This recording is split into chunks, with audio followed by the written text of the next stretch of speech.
ಆಚಿ chilli powder ಸಖತ್ ಖಾರ ಬಣ್ಣ ಮತ್ತು ರುಚಿ ಆಚಿ ಚಿಲ್ಲಿ ಪೌಡರ್. ಬೆಲೆ ಏರಿಕೆಯ ಬೇಗೆಯಲ್ಲಿ ಬೇಯ್ತಾ ಇರುವಂತಹ ಬೆಂಗಳೂರಿಗರಿಗೆ ಜಿಬಿಎ ಮತ್ತೊಂದು ಬಿಗ್ ಶಾಕ್ ಕೊಡುವುದಕ್ಕೆ ಮುಂದಾಗ್ತಾ ಇದೆ.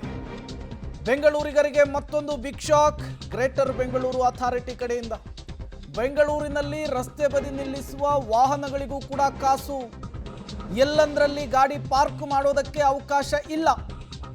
ರಸ್ತೆ ಬದಿ ಗಾಡಿಯನ್ನು ನಿಲ್ಲಿಸಿದ್ರೆ ನೀವು ಕಟ್ಟಬೇಕು ಹಣ. ಶೀಘ್ರದಲ್ಲಿಯೇ ಸ್ಟ್ರೀಟ್ ಪಾರ್ಕಿಂಗ್ ರೂಲ್ಸ್ ಜಾರಿ ಮಾಡೋದಕ್ಕೆ ಪ್ಲಾನ್ ಅಂತೆ ಜಿಬಿಎ ಕಡೆಯಿಂದ. ಕಮರ್ಷಿಯಲ್ ಸ್ಟ್ರೀಟು, ಹೆಬ್ಬಾಳ, ಯಲಹಂಕದಲ್ಲಿ ಈ ರೂಲ್ಸು.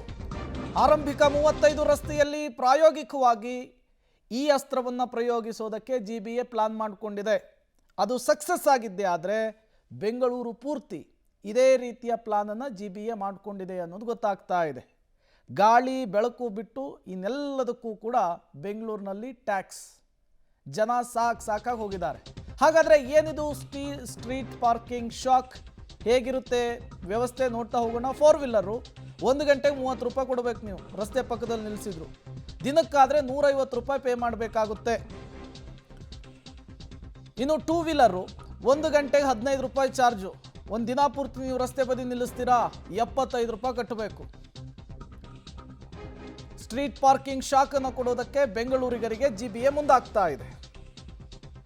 ಡೀಟೇಲ್ಸ್ ಕೊಡೋದಕ್ಕೆ ಮೆಟ್ರೋ ಬ್ಯೂರೋ ಹೆಡ್ ಪವಿತ್ರ ಕಟ್ತಲ ನೇರ ಸಂಪರ್ಕದಲ್ಲಿ ಜಾಯಿನ್ ಆಗಿದ್ದಾರೆ.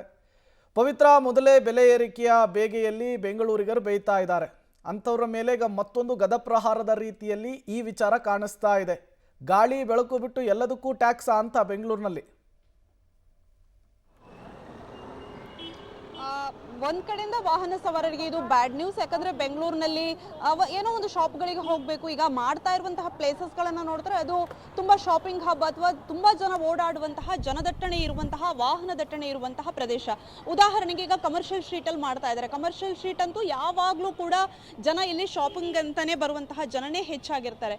ಸೊ ಅವರು ರಸ್ತೆ ಬದಿಯಲ್ಲಿ ವೆಹಿಕಲ್ ಅನ್ನ ಎಲ್ಲೆಂದ್ರಲ್ಲಿ ನಿಲ್ಲಿಸೋದ್ರಿಂದ ಒಂದ್ ಕಡೆಯಿಂದ ಟ್ರಾಫಿಕ್ ಜಾಮ್ ಆಗಿರ್ಬೋದು, ಅಥವಾ ಬೆಂಗಳೂರಿನಲ್ಲಿ ಪಾರ್ಕಿಂಗ್ ಸಮಸ್ಯೆ ದೊಡ್ಡ ಮಟ್ಟದಲ್ಲಿ ಸಮಸ್ಯೆ ಹೆಚ್ಚಳಾಗ್ತಾ ಇದೆ. ಯಾಕಂದ್ರೆ ಎಲ್ಲೆಂದ್ರಲ್ಲಿ ಪಾರ್ಕಿಂಗ್ ಗಳನ್ನ ಮಾಡಿ ಜನ ಹೋಗ್ತಾರೆ ಅನ್ನುವಂಥದ್ದು. ಸೊ ಹೀಗಾಗಿ ಈ ರೂಲ್ಸ್ ಅನ್ನ ಕಟ್ಟುನಿಟ್ಟಾಗಿ ತರೋದಕ್ಕೆ ಇನ್ನೊಂದು ಕಡೆಯಿಂದ ನೀವು ಹೇಳ್ದಂಗೆ ಎಲ್ಲದಕ್ಕೂ ದುಡ್ಡು ಕಟ್ಟಬೇಕು, ವಾರ್ಷಿಕವಾಗಿ ರೆವಿನ್ಯೂ ಬರುತ್ತೆ ಅನ್ನುವಂತಹ ಯೋಜನೆಯಿಂದ ಕೂಡ ಜಿಬಿಎ ಈ ಪ್ಲಾನ್ ಅನ್ನ ಮಾಡಿದೆ.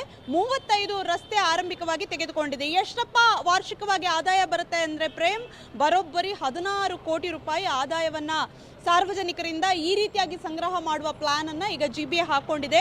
ಸೊ ಈ ಭಾಗದ ರಸ್ತೆಯನ್ನು ಏನ್ ನೋಡ್ತಾ ಇದ್ರೆ, ಇಲ್ಲಿ ಸೇರಿದಂತೆ ಅನೇಕ ರಸ್ತೆಗಳಲ್ಲಿ ಬೆಂಗಳೂರಿನ ಯಲಹಂಕ ಭಾಗದಲ್ಲಿ, ಹೆಬ್ಬಾಳ ಭಾಗದಲ್ಲಿ, ಜೊತೆಗೆ ಬಸವನಗುಡಿ, ಜಯನಗರ ಆ ಭಾಗದಲ್ಲೆಲ್ಲವೂ ಕೂಡ ರಸ್ತೆ ಬದಿಯಲ್ಲಿ ಪೇ ಅಂಡ್ ಪಾರ್ಕಿಂಗ್ ರೀತಿಯ ರೂಲ್ಸ್ ಅನ್ನ ಮಾಡ್ತಾರೆ.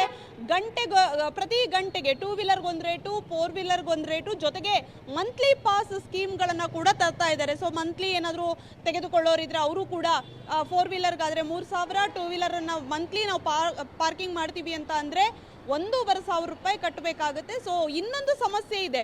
ಈ ರೀತಿ ಆಗೋದ್ರಿಂದ ಕೆಲವೊಂದು ಜನ ಮನೆಯ ಮುಂದೆ ಪಾರ್ಕಿಂಗ್ ವ್ಯವಸ್ಥೆ ಇಲ್ಲದವರು ಕೂಡ ರಸ್ತೆಯಲ್ಲಿ ನಿಲ್ಲಿಸುವಂತಹ ಸಾಧ್ಯತೆ ಇದೆ.